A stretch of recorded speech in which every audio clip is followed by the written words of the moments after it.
Have you ever heard of a divorce so messy it ended in murder? This is the story of Betty Broderick. Betty met Dan Broderick in the 1960s. He was charming, ambitious, and studying to become a doctor and a lawyer. She was the perfect housewife, raising their kids, supporting him financially, and holding the family together. But while Dan climbed the social ladder, Betty felt left behind. Then came the moment that changed everything. Dan hired a young, attractive legal assistant named Linda Kolkena.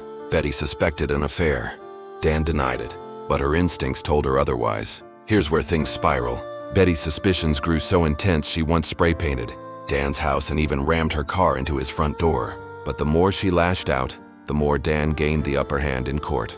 He had money, power, and legal influence. She had rage and no control. Eventually, Dan divorced her and married Linda.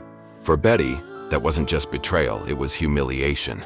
The man she supported for years had replaced her with someone younger, and now the court seemed to side with him. And then the breaking point. On November 5th, 1989, just before dawn, Betty took a gun, drove to Dan and Linda's home, and quietly slipped into their bedroom. What happened next is chilling. She fired 5 shots. Both Dan and Linda were killed instantly. But here's the wild part: Betty didn't run. She called her daughter, admitting what she'd done, and surrendered. The trial became national news. Some saw her as a cold-blooded killer. Others saw her as a woman pushed past the edge by years of emotional abuse and manipulation. The jury was split. Was she a victim or a villain?